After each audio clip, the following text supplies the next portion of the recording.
Podcast where we talk all things soccer while sipping on some local brews. Today we've got a Morning Brew episode we're really excited about.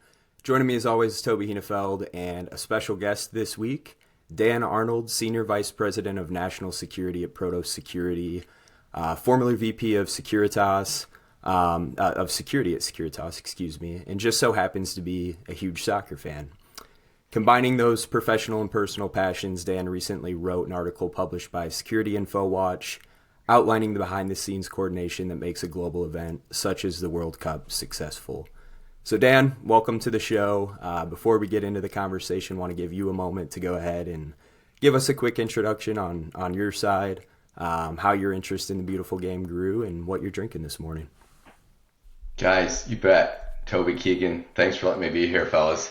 I was before we were coming live. I said, this is my vacation. This is like my dream, man. I get to come.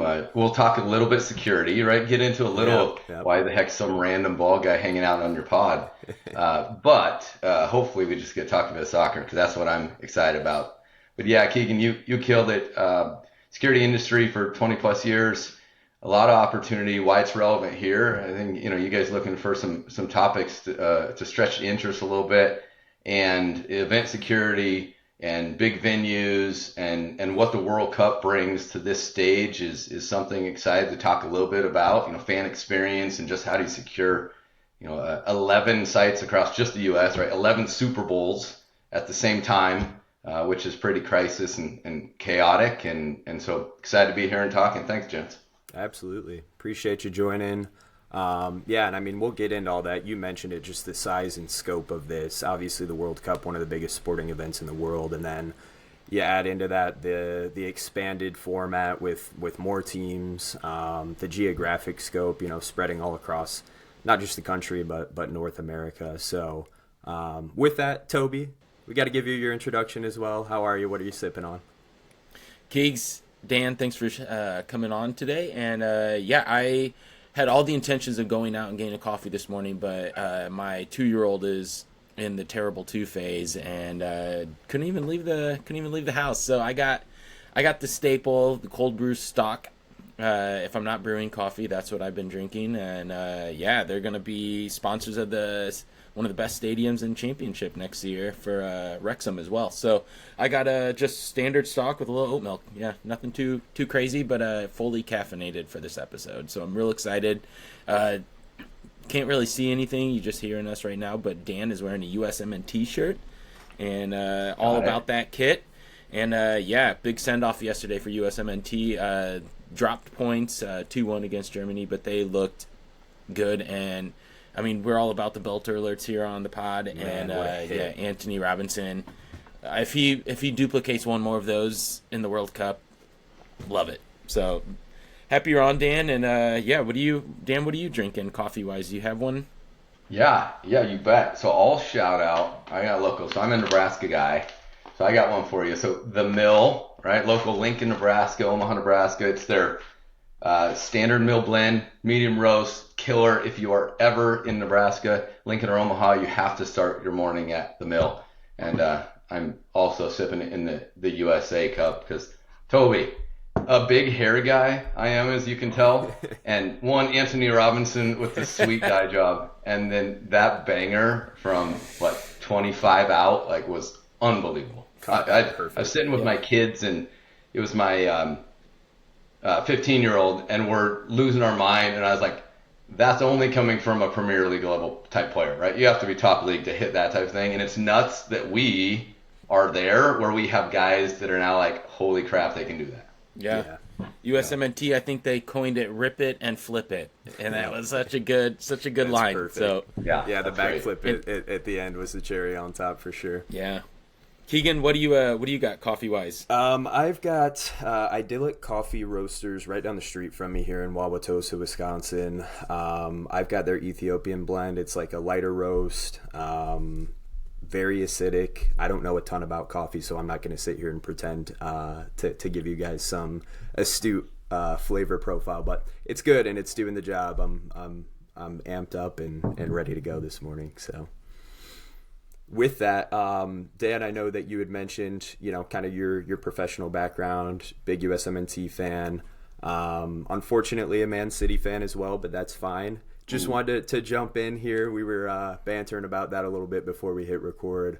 Really just wanted to start off before we get into the security side of things, just your journey into the sport, how you became a fan, and go from there.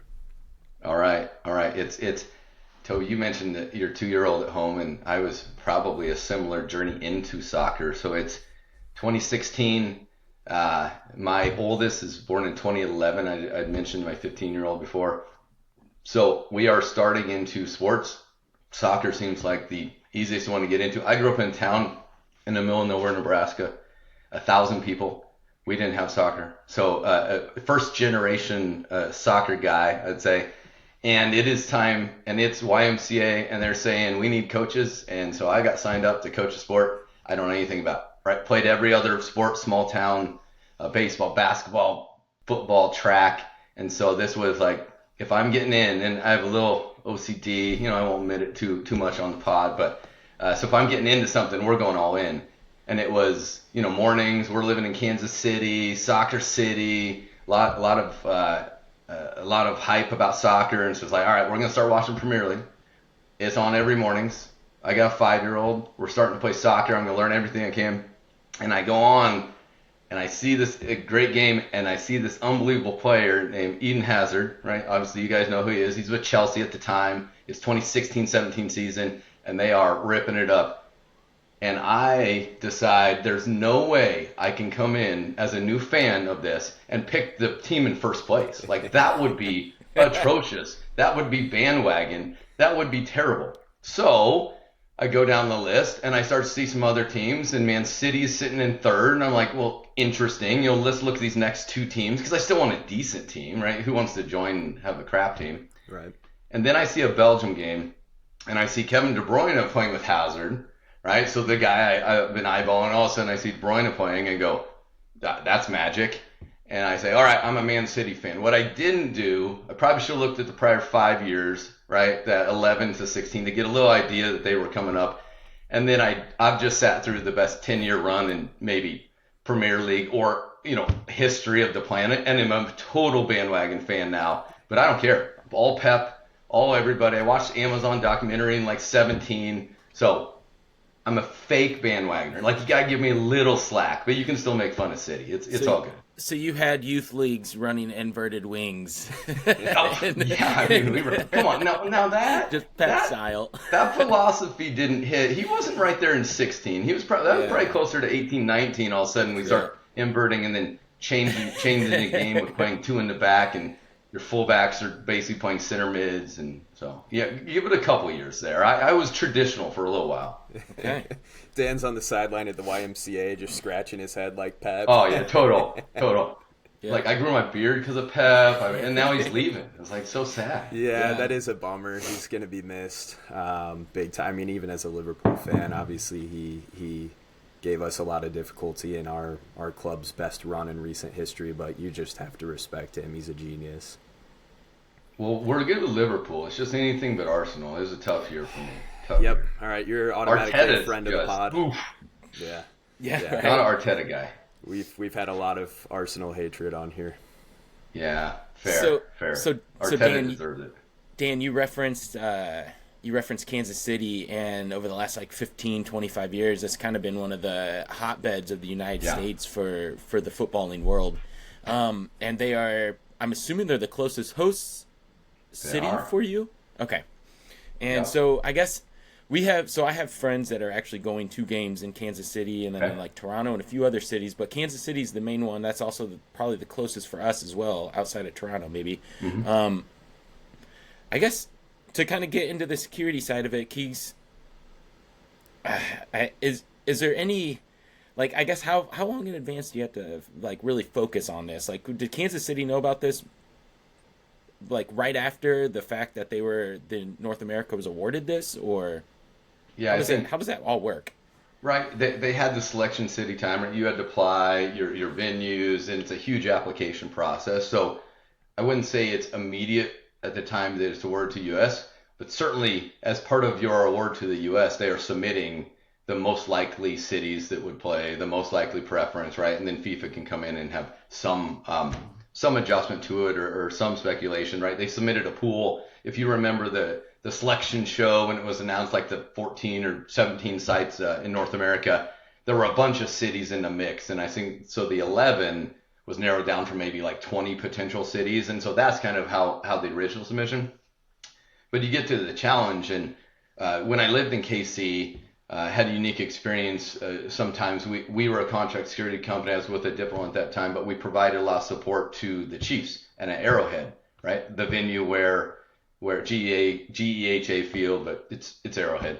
The venue where the games are going to be played, and just day-to-day security for a Chiefs game on a Sunday is just crazy, right? They need 300 plus security guards in addition to normal staff. That's just for external perimeter, very parking lot patrol, and then you start going more and more security folks as you go these, concentric circles of security, right? In our industry, you start to really build from the internal out, and so the challenge of headcount is crisis level first off, but then that's a tough place to get to. I don't know if you've been to KC. The Arrowhead's in the middle of nowhere, right? And so there was a lot of controversy about, are they going to allow tailgating or not allow tailgating? Now they're going to allow tailgating in some of these cities, and so it's going to be quite an interesting mess for sure. With that, I think I had mentioned to you just in some emails back and forth, my mind goes to breaking this into like 3 different pots or 3 different buckets here with the planning, the pre-event, coordination of the event as it's unfolding, and then, post-event, making sure everything winds down smoothly, and, sticking kind of with that planning and that pre-event process. Can you walk us through a little bit of just, I know you had mentioned the bidding process and having those locations in mind, but along with that, obviously there are companies such as Protos or other companies that provide security services, and I'm just curious from like a high level overview, what is the coordination and partnership, I guess, between security services and coordination, a company that specializes in that, with the event staff in security, and then the local law enforcement as well. I mean, You touched on it. We're used to tailgating and parking lots and stuff here. We're about to have a bunch of people from all over the world who we've seen the videos, we've seen the ultras. They're tearing up bars in local venues. They're getting pretty wild. What all goes into that from a coordination and just partnership standpoint from those different entities? Yeah, it starts early. It's public and private partnership for sure, right? These multiple security agencies from the private world have been brought in or contracted in to provide support. So it's a bunch of them, which can cause coordination issues. But the local facilities and security teams, most of these are NFL stadiums. They have hardcore and very competent security teams, and that's who's leading most of the local show, right? The ones that run the security presence there. Most of them also have background from, I'll say, the alphabet soup of federal agencies, right? They're FBI, they're ATF, they're Homeland Security, they're Secret Service, and that's who mostly is running and is the security leads. That's the retirement job after they leave public, is a lot of the go work with the big NFL or other organizations. And so they have great connections to local law enforcement. So you do have this like 3-tier partnership from the event team, the local law enforcement, and the contract. And they've been together doing like tabletop exercises, doing planning, doing coordination, doing strategy, talking about like forward operating centers and operations points, what kind of technology is going to need to be added in that's in addition. It's you drive around and see a construction site in your guys' market, you see, all the trailers with solar panels and the cameras up. And so they've been working on like, how do we implement further technology out? In some places they may be using some drone for a camera. AI's totally changed the game on the monitoring technology side and making it so much easier to analyze data and look for patterns that the human eye struggles to, right? And then alert humans to still make decisions, but very coordinated effort. And that is absolutely the key, right? The alignment of those 3 tiers It's less about, do I have the 1,000 extra heads? It is more about like, I could do it with less than 1,000 heads if the coordination is really tight, the communication's tight, the equipment's right, and the technology supports. Yeah. And with that, I know you touched on in the article with Security Info Watch. Obviously, there's that coordination and preparation, and a lot of that it seems like geared toward flow, human flow. Moving people from point A to point B. When I was in college, I worked at a Best Buy, and on Black Friday, it was literally like herding sheep. You didn't have people going around the store. You had a path set up for them, and obviously this is a much larger scale example. But I mean, is it a similar process there where you're like, hey, we want a very clear path for these people to get into the stadium, to their seat, to the concourse to grab their drinks or food? What kind of planning goes into that, and what sort of data are you looking at? Are you looking at past events like this? Are there like courses and certifications and stuff like that personnel from these companies are looking at? Or is it really just repetition and pure experience? Yeah. There are certainly industry credentials, high industry credentials, right? That work all sorts, and a lot of the certifications and training are on all broad levels of security, right? Event planning to corporate settings, whatever. So, these professionals are running it, have all the certifications in education industry. They've been in the industry for a long time, but you're dead on flow, right? It's like the human and pedestrian traffic. As you get from parking lots, hard to control, right? People are weeding their way in between cars and everything. But as you get closer and closer to stadium, it's just like any event that you go to, right? Experience matters a ton. And that is where it's the same teams that are used to running security and event traffic and event flows on the Sundays of NFL games are the same teams. And so the experience is very key. But the longer people stand and wait, and we'll hear stories about it, right? It's like, man, you heard it, MetLife, no one could get into the stadium. And it backed up, and oh my God, people were barely getting in at the time. And those are generally, unfortunately, it's less planned, so whatever. A lot of it is human breakdown, right? Like that's where the big variable is in the security team. It's not only, this is summer, it's hot, there's a lot of variables, there's a lot of people, it's loud, there's a lot of intensity. So the performance and management of the personnel doing the screening, and like those are a lot of times the biggest lapses, is like, how do you keep someone sharp? As we think about it, is as a company that provides contract and provides personnel, like how do you support your people? How do you take care of them? How do you keep them hydrated? How do you keep them almost like somewhat on the field, right? Like you can't have a whole bunch of security folks hot and getting ill and heat stroke and others, because then they can't get anyone to the stadium. But there's a lot of caution the closer you get to these venues, and I think that's for guys like us that are going to attend, or others that attend. It's like in the security industry, it's a little bit, you always have to have your yellow light on. Once you get in the stadium, it's all go. It's green light. Those are very secure environments. Will you get confrontations in the stands? Like, yes, because that stuff happens all the time. But it's heavily monitored. Everything's on video. They're watching all the time. It's like, it's that time outside the stadiums when you're coming in or coming out. Like that's where opportunists lie. That's where injuries happen. That's where it's hard. It's just so hard to control with this many people all getting at the same time. But the experience of these event folks is the number one thing. So if our friends are going to Kansas City to a game, I guess how early should they show up? Like I think the World Cup, like the people at the events were saying like 2+ hours. Is that? Yeah. Would you even say more than that? I don't think they're wrong about 2. I think that's very fair, that just the parking crisis alone, being also a Kansas City Chiefs fan and knowing what it's like to get in and out of Arrowhead. Yeah, transit's tough at that place compared to, say, MetLife or... It's crazy. Yeah, there's no public transit. I mean, there's some busing that will get you out there, but it's not an easy path to get to, right? Yeah. Like you said, you get more... either in a bigger metro and better public transit, maybe it's not as high, but so everyone's driving.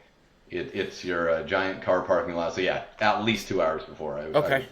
So with the security at any of these places, you were kind of talking about like how AI and cameras and how it's a green safer inside, and whatnot outside. Is it more like boots on the ground, visible security, or is it more effective like with like monitoring security? I guess Yeah. what works best for you guys, or like what would be like I guess the best option? Yeah, I think as you see different strategies for different parts. And that's where I was talking about when you're outside the stadium, what you'll see is a lot more head count. You'll see a lot more people in the high vis or the yellow, right? Like identifying as security.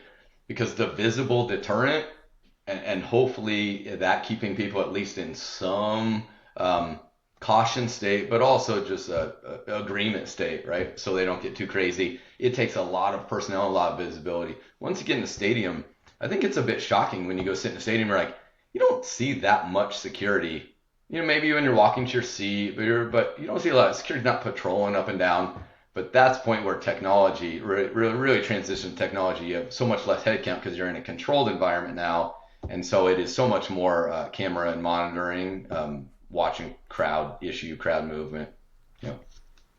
For sure. And Toby touched on, our friends going to Kansas City and getting there early and being aware of, just transportation to and from. But along with that, you had mentioned, that's where the opportunity is for, like theft, or you mentioned opportunistic. I assume theft or, other sorts of malevolence going on outside of that Yeah. controlled Yeah. zone. So as far as, things to be aware of or best practices for people going to a match as well, anything that they should be prepared for or keep in mind as they're approaching the stadium?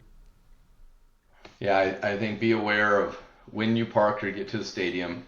Some of that caution I talk about is, uh, you know, you are there to have a great time. Obviously, alcohol gets involved and it's fun, but like when you park, um, can you notice things and scan? Let's use soccer terms, right? Like scanning and checking and how important they are in soccer. It's the same type of thing when you get to a stadium, right? Where can I start to identify of like, all right, I have security personnel here. If something needed, I can go there. There's a security tent up there.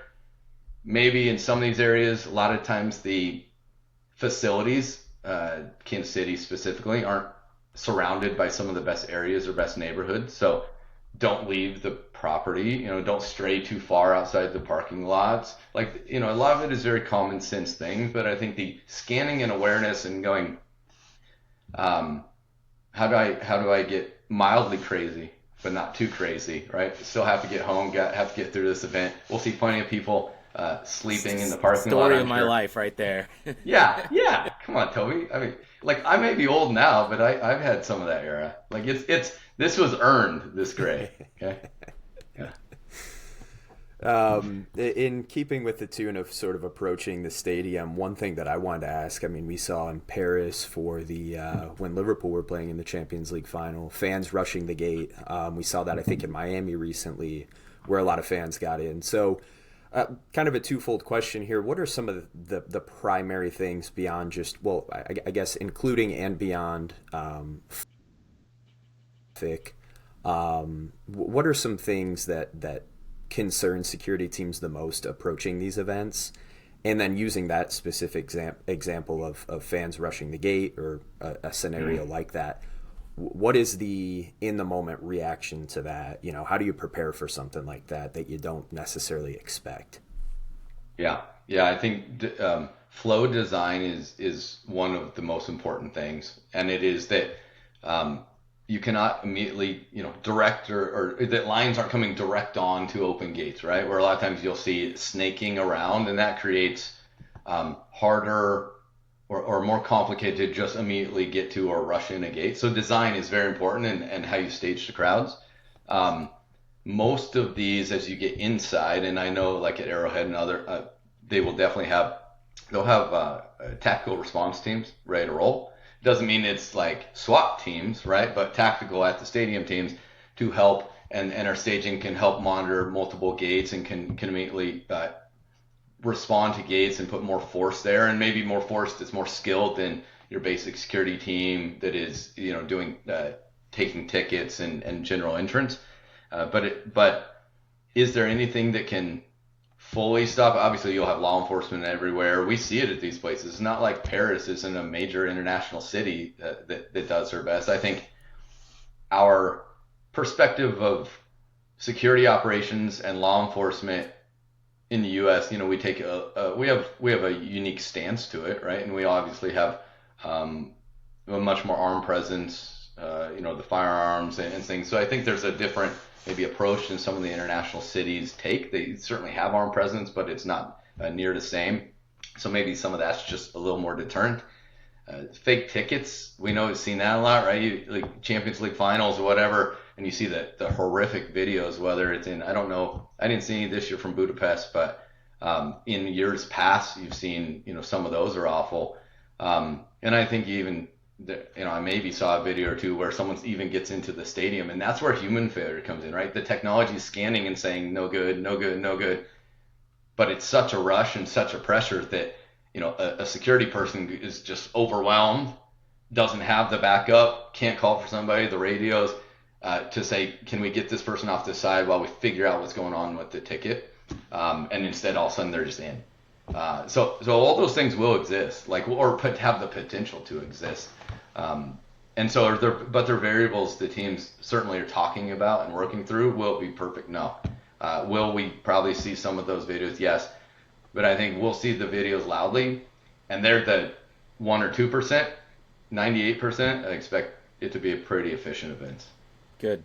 Yeah, I was gonna say I can't even imagine being a security person and like all these idiot influencers wanting to like make a viral video, and so they do something stupid, and it's like it's gonna happen. Like, I mean, there was guys rushing the field already, like in previous matches. It's like, and that's never. I don't remember ever seeing that in football, or in European football. I've never seen that, and so that's going to be a weird World Cup. I truly think there's going to be some stuff coming out of this one that we've never seen before. So. Yeah, I agree. Our social media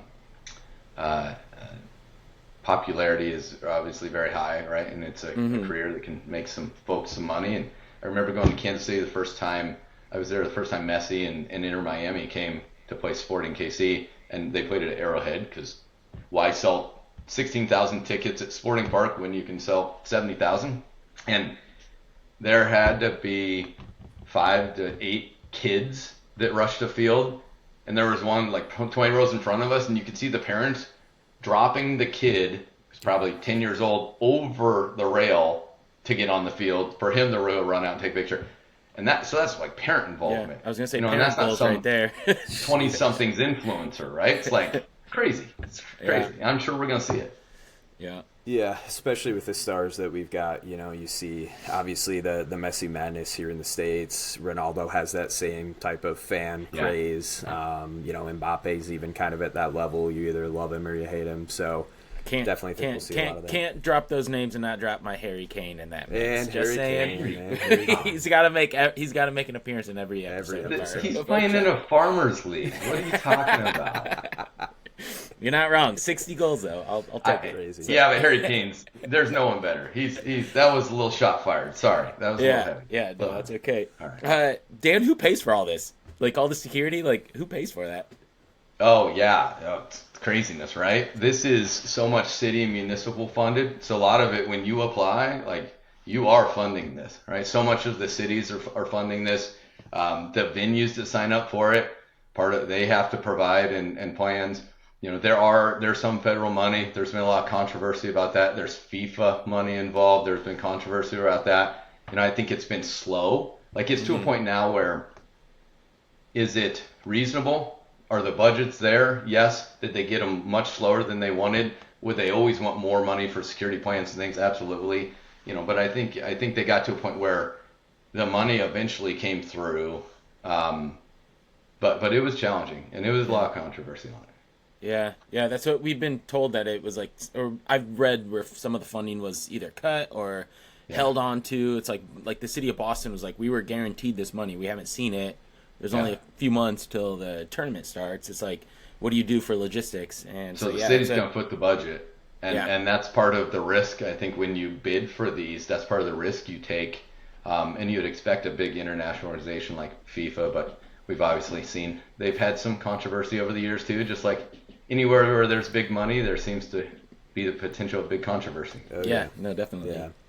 Yeah, in kind of going back to that involvement with the municipal side and the stadiums, but specifically, spanning even away from the stadium, even away from the parking lot, is there any involvement from like a security service provider, or who, I guess, does security fall on just away from the stadium? Obviously, there's going to be thousands of people visiting these cities. How is that managed? What goes into that coordination where you've got people in your local neighborhoods and hotels and restaurants and bars that aren't from here?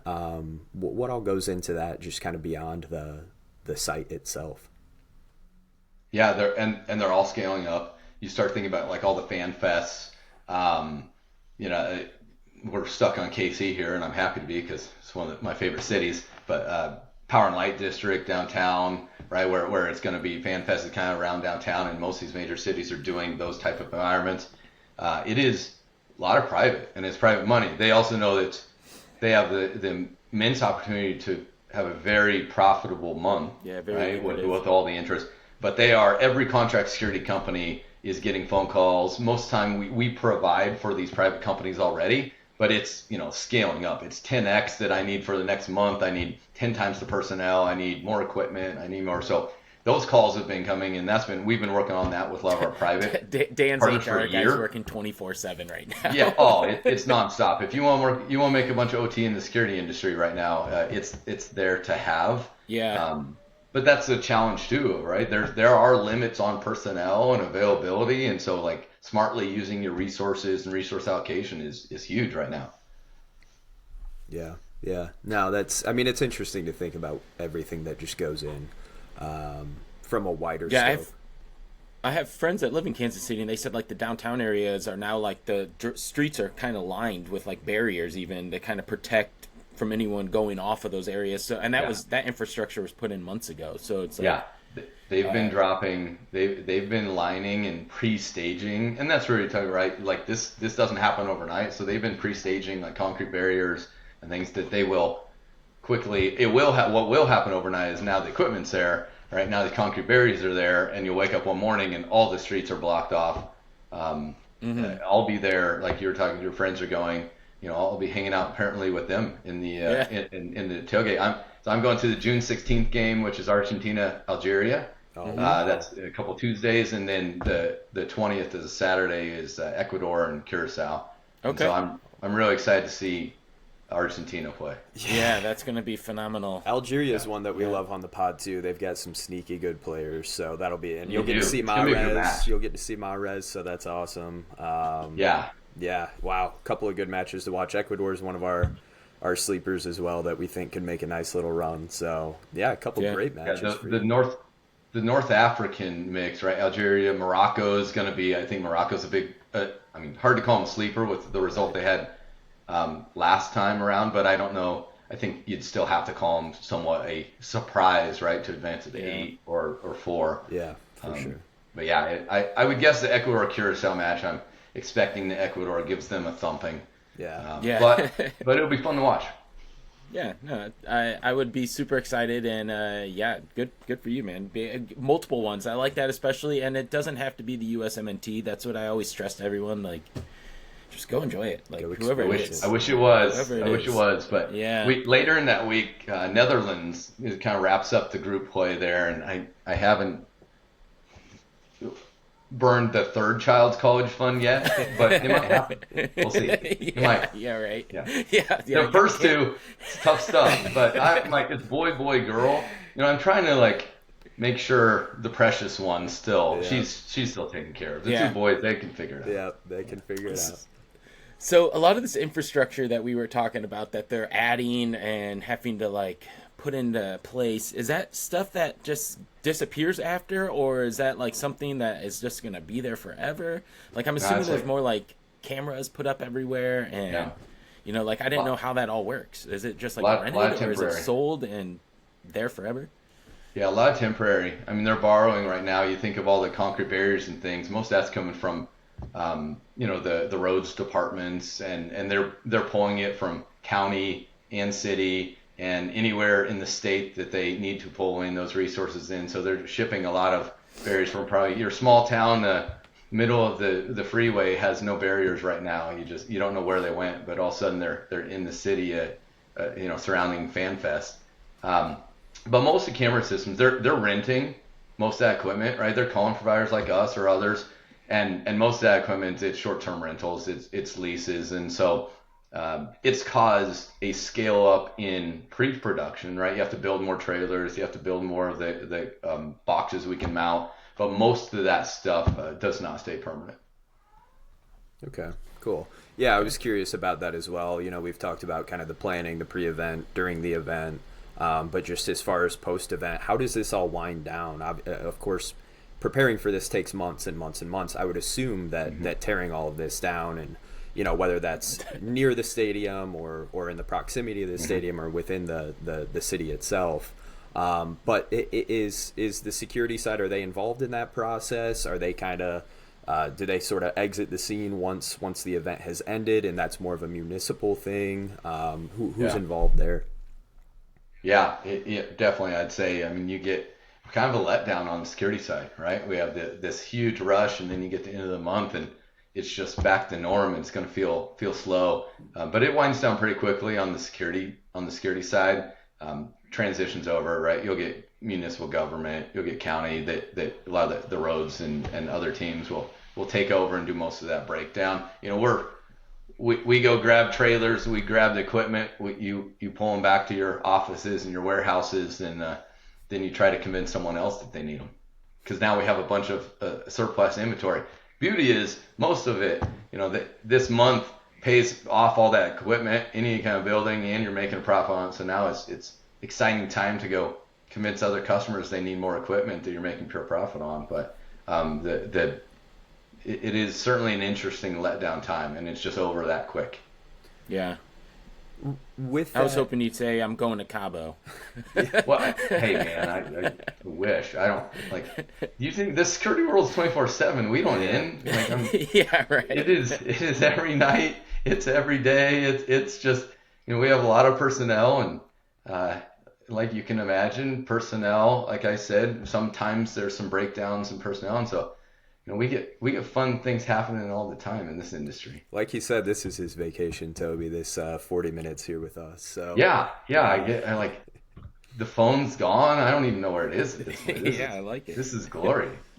You did mention just moving on to other projects after that pretty drastic and quick kind of come down from the rush of this event. So I guess stepping away from the World Cup for a minute, what kind of other events do you guys do, and what is that type of workload, or what are you generally supporting outside of a World Cup?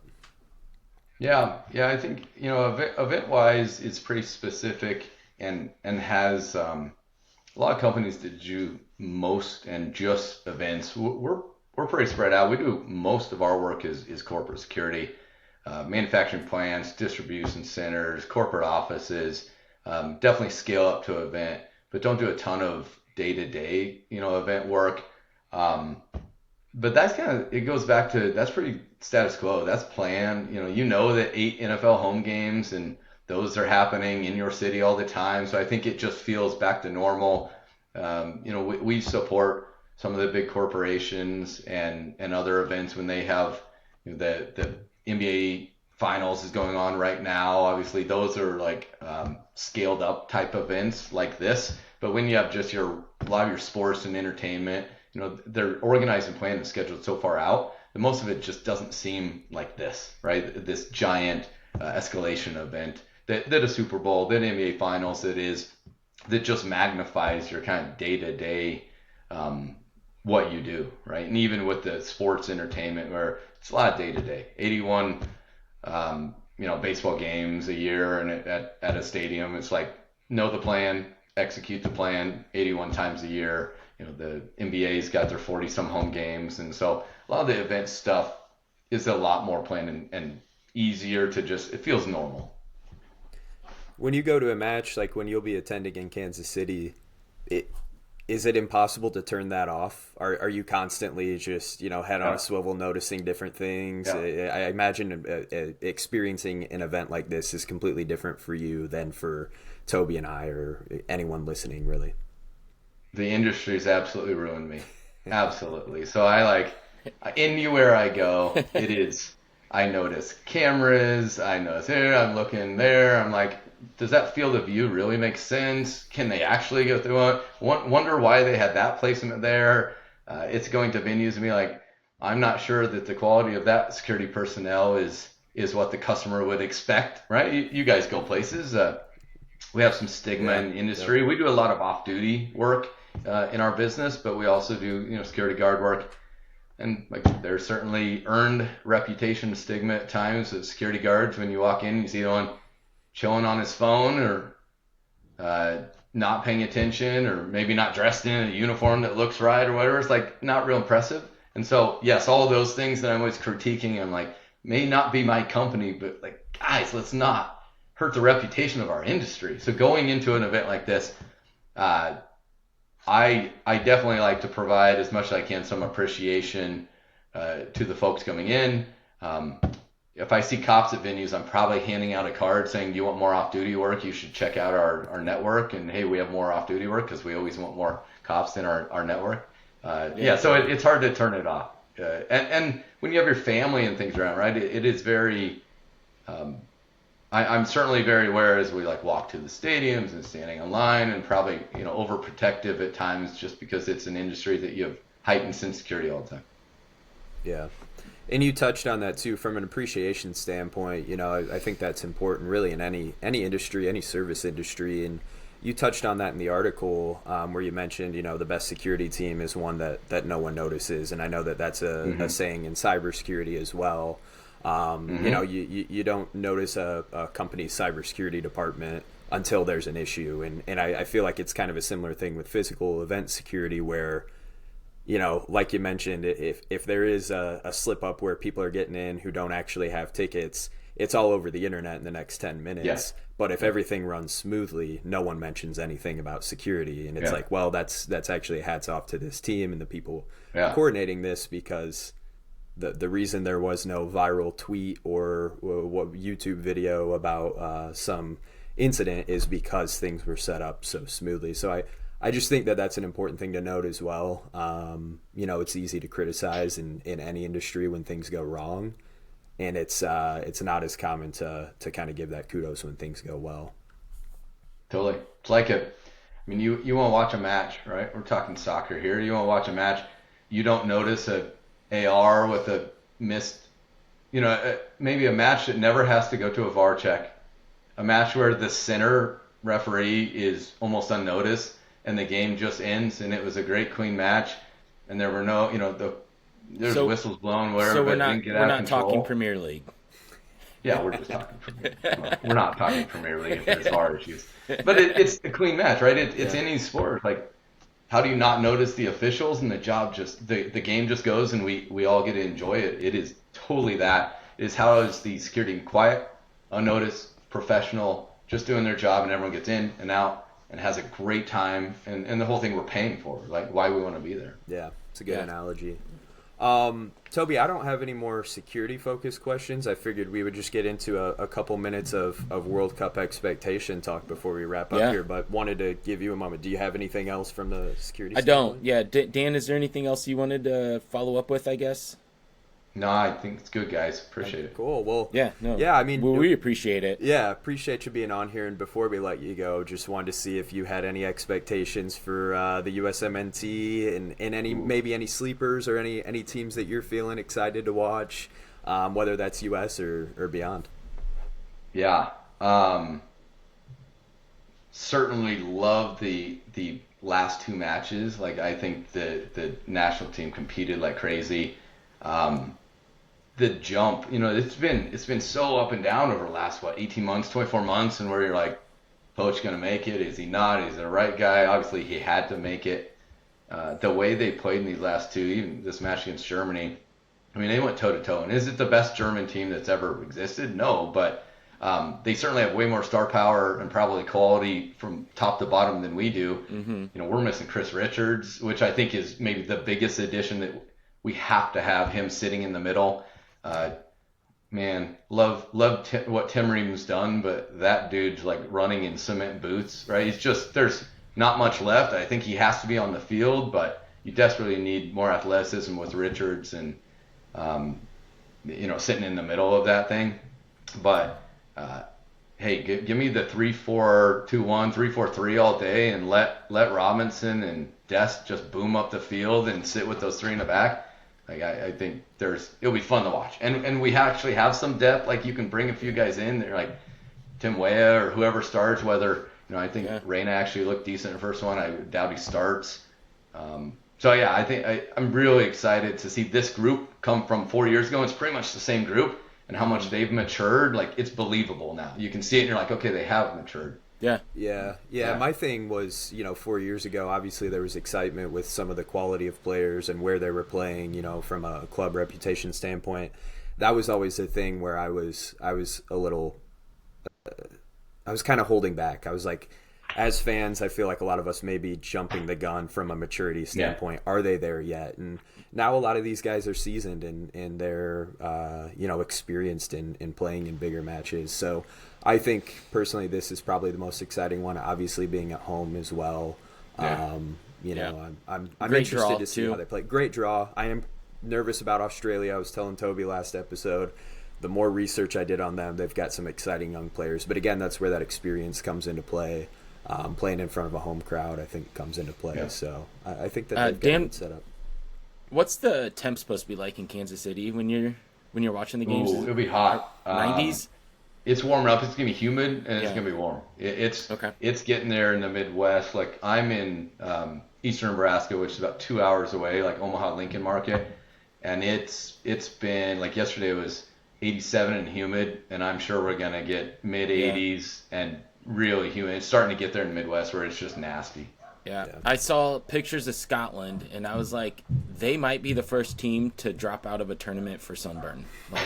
I was just saying, like, I truly think it's going to be a competitive advantage to the North American and especially the South American squads that are used to these humid temps and so hot. And even with the hydration breaks, I still think that's going to matter. And I think maybe not in the first 2 or 3 games, but after knockout stage, I think this is all going to catch up to the guys in July, when it's even worse. Right. It's a bigger tournament, so there's more rounds, right? That's more games.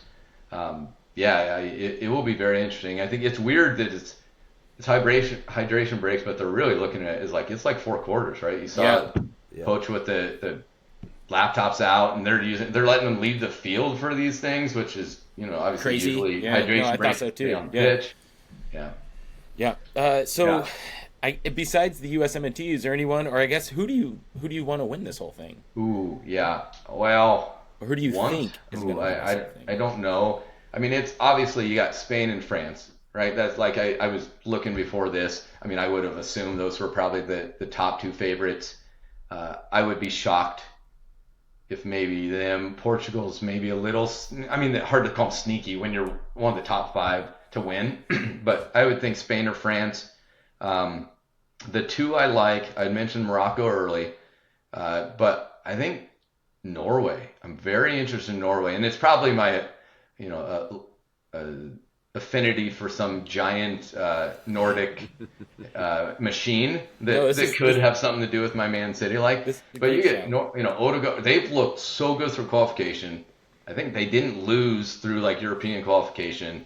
They bombed away and wrecked somebody without Holland playing. Like I think Norway's got some really good young players, and then adding in some stars. Like I think Odegaard obviously is playing in Champions League final. So Odegaard and Holland, you have 2 guys like that are just all world, and then they just got a lot of other young guys. So I'll be very curious to watch them and see how they progress, because they were pretty much untouchable even against the big dogs in European qualification coming in.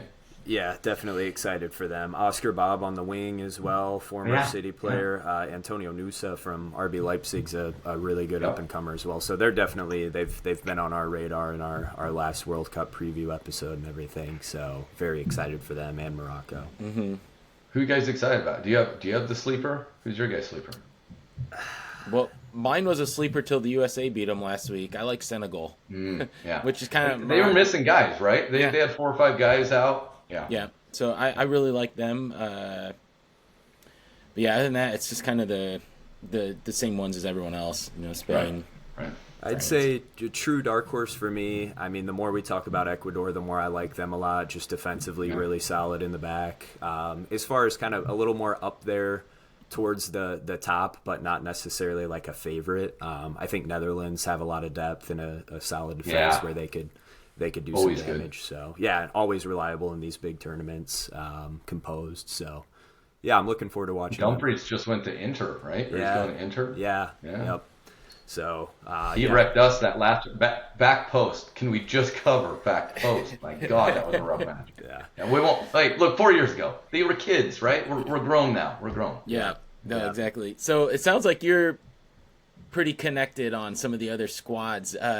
One of them that is playing for England, I think this is going to be his like breakout showcase. The world's going to know about him, and that's Elliot Anderson of Nottingham Forest, who is direct links to Man City. Yes. And I think people are saying City needs to button this up before the tournament even kicks off, or his value might skyrocket even more than the 100 million that I think that they're requesting. So, what do you think about him as a midfielder? It's rumored that they agreed. City and Anderson agreed to a deal, right? And they're trying to get Forrest over the line, which Forrest keeps going, no, 100's not enough, or 120, or whatever number is. He's like, once he started getting more and more rumored, and his progression this year, I started watching more and more Forrest, because as a Psycho fan, what else would you do, right? And Forrest their rise up has been so much fun. They weren't just fun this year; they're fine, hung in there, but he's unbelievable. Like he is like a workhorse 8. He's an a-hole. He's like steps on people. He plays so physical, but his passing is unbelievable. Like he's as close to, after missing the last 2 years of De Bruyne, watching and being like, I don't think he's got anywhere close to the offensive like goals and stuff in him, but those deep, long diagonals and like crossing a line and getting you up the field, he's more of a rugged maybe 8 or 6. De Bruyne was, by the end of his career, was I don't think the guy played any defense. I still love him, favorite player ever, but he's unreal. He's unreal. And if you can get him and have him take the Bernardo spot, sit back behind, I didn't mention like some of my favorite players in the tournament. Like I can't wait to watch Ryan Cherky in this tournament, because that guy's a bumbling psycho and will do stuff that you shouldn't. And there's no way the France coach can control him in any way. He's gonna do whatever he wants, because what are you gonna do about it? You have to play me, like him and Elise and Mbappe. Dan, you are just making Keek so happy. He's been talking about Ryan Cherky for probably 5 years on this podcast. I'm not kidding you. 5 years. It's since I don't even know where he was when he first started talking about him, like in Turkey or somewhere. I don't know. It's like he was still coming up through Lyon, but yeah, I love him. You mentioned some of the North African star power. I love my French Algerian, French Moroccan players. They're just the silk. The skillfulness, it's so much fun to watch, and that's what I'm looking forward to, is those moments of whether it's a Anthony Robinson type volley that we saw yesterday, or just silky dribbling. Like that's what I love. I just can't wait for it. And this is the best part about the World Cup. Like Dan can watch that. He can watch the Netherlands and be like, Tijani Reinders is pulling strings for that squad. Like you actually gets a minute, right? Yeah, because he somehow got no minutes this year, which I couldn't quite figure out. But I don't know if Pep could handle him and Cherky both not listening. No, fair. Like so the lack of discipline on either. Like they just, hey, let's try it because I can try it. Yeah. It'll be fun. It's a crazy great time. To think 4 days kickoff week is this week. Yeah. And we got this, and then we got the Olympics. Yeah. Right? Like, we got men's soccer in the Olympics next, and I've seen a lot of people go, if you can't get tickets here, I think it's next summer. I think it's next summer, 2 summers, but we have the men's Olympic sites have been announced, and they're generally in other cities. So it's like another ticket that's probably much cheaper to get, and younger kids, but oh God, we're in an era. What an era of like soccer in the States. Like this is, and youth soccer's come up. I mean, I'd spend a whole episode talking about U Soccer and ECNL versus MLS next, and you want to get going. Yeah, we would actually. We might have to have you back on, Dan. Yeah, I was gonna say we have a. Because I got kids right Central in that Illinois. competitive world, and it's been fascinating to watch pay for play and all the, the psychoness of the USU system too. Yeah, absolutely. No, definitely. That's what we have a USL2 squad here locally. Okay. And then Keeks has a few USL squads located closer to him, and so we're all about the relegation, promotion, and more grassroots football than Union Omaha. Yep. Union Omaha's their 5th season, I think, 6th season. They've won 3 in USL League One. Mm-hmm. They've been phenomenal, and it's helped grow city soccer in the city. They've just announced a brand new stadium. Nice. So I'm at all levels. Like at Sporting KC, they're terrible, but it's still my local team. It's 2.5 hours, 2 hours away. But it's been great watching even USL. And if we can get you get top tier and promotion relegation, it is like MLS has to at some point be forced into it, and it's gonna have to be somewhere else forces them, and then hopefully they just buy USL or whatever it is, but then build in. But these owners are just sitting and they're just unwilling, and it's never gonna be elite in the States until we truly get promotion relegation. And just from a supporter standpoint, that local feel, because with the MLS franchises, they're kind of spotty. Like you mentioned, you're a Sporting KC supporter, but you got to go 2.5 hours. If we've got more pockets throughout the states who have these teams, even if they're in the 3rd tier or whatever it may be, it still grows that community feel and interest in the sport. So, Dan, not trying to put you on the spot, but. We are Brews and Belters, where we talk all things soccer while sipping on one of the local brews. My wife has been talking about if we made a trip out west, we would stay the night in Omaha, because I guess they have an awesome zoo there. And so that's what she was kind of talking about. But I didn't even thought about the USL squad if we made a little weekend out of it as well. Is there a good brewery in Omaha that you would recommend? Oh man, there's a bunch. Cool. Yes is the answer. I don't know what my favorite would be at this point. I mean, you're not a terrible IPA guy, are you? Yeah, kind of. He sure is. I'll drink anything, but IPAs are sold out. Belgian wits and wheats. I'm not man enough for that palate, man. Let's go. No, I get it. Yeah. We'll drink anything. Don't worry. I passed 40, man, and I'm almost. I'll be 45 this year, and it hits different. It sucks, and so it's I've got weaker and weaker. I'm headed back to college, Keystone Lights or Busch Light, because my system can't take it. I mean, I'm wrecked for a week. Yeah. So I don't know. I'm not your expert anymore, but yes, there are plenty of them in there. Breweries. Okay. You would have a great time. It is a good city. Gem of a Midwestern city that we kind of don't want anyone to know about it because they might show up, right? Yeah. But Toby, you can come. Thank you.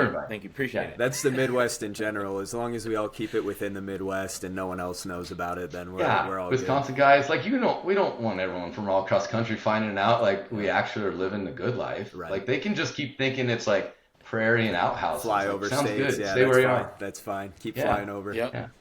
Yeah, we like it. Guys, that's all I got. Any notes from you, Toby or Dan? Any final words here to kind of wrap things up, or anything you want people to note going into the World Cup or be aware of, or anything like that before we wrap up here? Oh, gents, I just very appreciative. This was fun. This was the vacation. This was the blast. I appreciate it. If you ever want some random bald dude back, I would love to come back and talk any soccer or security or leadership or whatever topic you want to get into. This was awesome. Thanks for this time. This was neat. Yeah, absolutely. It was a pleasure. Follow us. We're on social media, guys. Instagram, Twitter, X. We're going to be posting the belters from this tournament, so stay tuned. We're looking forward to getting into the World Cup here, but until next episode, cheers. Cheers.